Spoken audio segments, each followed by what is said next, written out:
बच्चों, तुम लोगों ने एक दिन हमसे पूछा था कि हमारे शरीर में होने वाले प्रक्रियाओं के बारे में, तो प्रक्रिया कैसे पूरी होती है।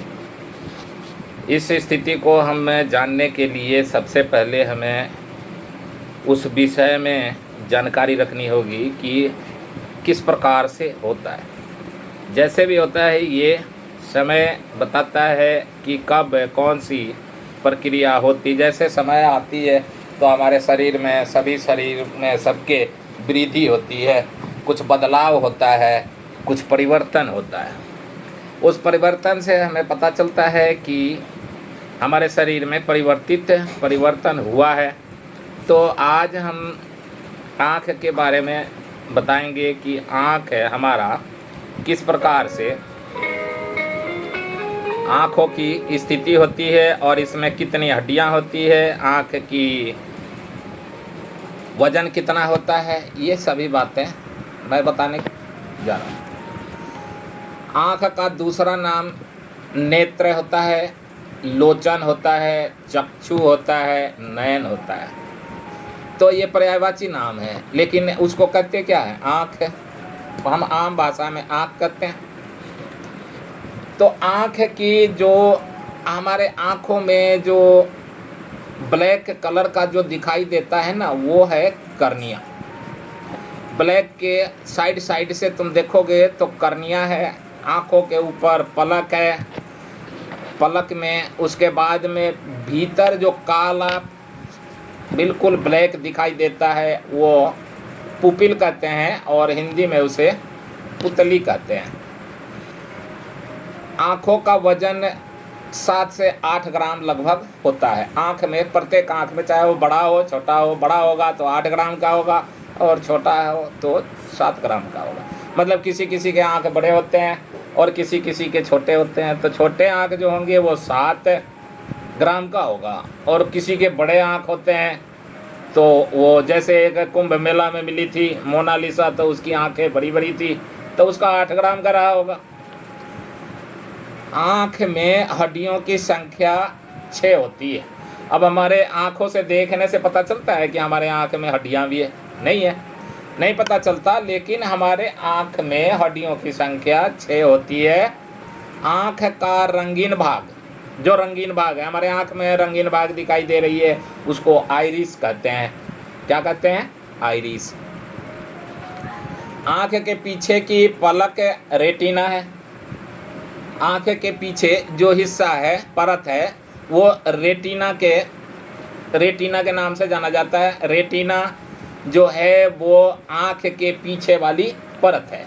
मतलब हमारे वो जिसकी पुतली बात कर रहा हूँ, तो पुतली के पीछे भी कुछ हिस्सा होगा, जो हिस्सा उसको रेटिना के नाम से जाना जाता है।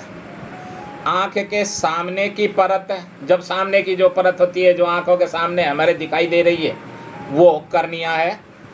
और मानव नेत्र लेंस होता है जो उभयलिंगी होता है। उभयलिंगी के अनुसार मानव नेत्र का लेंस होता है उभयलिंगी। मनुष्य की आँख कितने मीटर की होती है? अब आँख जो है वो कितने मीटर की होती है? तो आँख 23 मिलीमीटर से लेकर के और 23.5 मिलीमीटर तक हो सकती है। आँख की लंबाई कितनी है? आँख की लंबाई कितनी है? तो आँख की लंबाई 23 मिलीमीटर से लेकर के 23.5 मिलीमीटर तक हो सकता है। आँखों में कितने लेंस होते हैं? आँखों में 2 लेंस होते हैं, एक पारदर्शी और दूसरा होता है उभयोतल लेंस। उभयोतल लेंस और पारदर्शी। पारदर्शी का अर्थ होता है जो आर पार देख सकें, और उभयोतल का अर्थ होता है एक तरफ का दिखाई देना, दूसरे तरफ का दिखाई नहीं देना। आँख की दृष्टि सीमा क्या है? आँख से हम कितने तक, मतलब कितने सेंटीमीटर तक के देख सकते हैं? तो 25 सेंटीमीटर से अनंत दूरी, लगभग 25 सेंटीमीटर और अनंत भी हो सकता है और आगे भी हो सकता है। मतलब हम एक जगह खड़ा होकर के बहुत लंबे दूर दूर तक देख लेते हैं तो वो अनंत हो गया, और 25 सेंटीमीटर तक नज़दीक के दिखाई देता है। मनुष्य की आँख कितनी डिग्री तक देख सकता है? तो मनुष्य की आँख 120 डिग्री से लेकर के 200 डिग्री तक देख सकता है। आँख का वैज्ञानिक नाम क्या है? नेत्रगोलक। आँख का वैज्ञानिक नाम नेत्रगोलक है। और जो पहले मैं बताया था नयन, चक्षु, लोचन, वो पर्यायवाची है, आँख का पर्यायवाची शब्द है। और वैज्ञानिकों ने आँख का एक नाम दिया, वो नाम है नेत्रगोलक। मानव नेत्र में प्रतिबिंब बनता है। किस पे प्रतिबिंब बनता है? प्रतिबिंब मतलब कुछ दिखाई देने के लिए, मतलब हमारे सामने विवेक बैठा है, तुषार बैठा है, तो ये प्रतिबिंब बनते हैं किस में? रेटिना में। रेटिना पर एक प्रतिबिंब बनता है और वो प्रतिबिंब साबित करता है कि ये तुषार है, ये गणेश है और ये विवेक है। मानव नेत्र में कितने दोष होते हैं? मानव नेत्र में दोष 3 तरीके के होते हैं, 3 प्रकार के दोष होते हैं। जैसे निकट दृष्टि दोष, किसी को किताब पढ़ने में, मोबाइल में पढ़ने में दिक्कत होती है तो उसकी दृष्टि जो होती है वो नज़दीक वाला होता है, तो निकट दृष्टि दोष कहते हैं उसे। निकट दृष्टि दोष किस किस कारण से होता है? जैसे किताबें पढ़ने में असुविधा हो, नज़दीक के कुछ वस्तुओं को देखने में असुविधा हो, तो उसको हम निकट दृष्टि दोष कहते हैं। और जब हम चश्मा बनवाने के लिए जाते हैं तो उसे चश्मा बना करके जो देता है चश्मा वाला, वो निकट दृष्टि का देता है। दूसरा होता है दूर दृष्टि दोष। कुछ लोगों को दूर का नहीं दिखाई देता, नज़दीक का दिखाई देता है।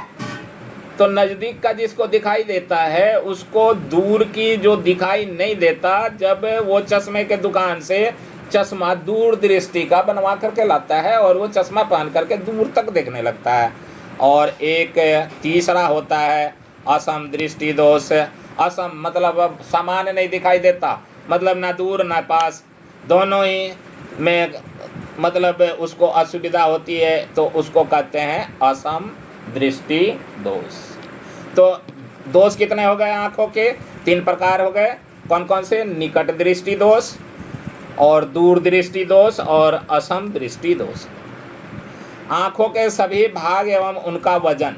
कर्निया का कितना वजन होता है? कर्निया की वजन के बारे में बताया जाएगा कि कर्निया कितने ग्राम तक का होता है। पहले हमने जो भी बताया वो सब तुम्हें पता है। अब कर्निया के लिए 0.5 से लेकर के 0.6 ग्राम तक होता है, यानी 5 ग्राम से 6 ग्राम तक का कर्निया का वजन होता है, वेट। लेंस जो है वो 2 से 3 ग्राम होता है, या तो 2 ग्राम का होता है या 3 ग्राम का होता है। तो ऐसा मान करके चलो कि जो छोटे बच्चे होते हैं उनके 2 ग्राम का, और जो बड़े हो जाते हैं उनका 3 ग्राम का। रेटिना 4-5 ग्राम का लगभग होता है, 4 ग्राम या 5 ग्राम।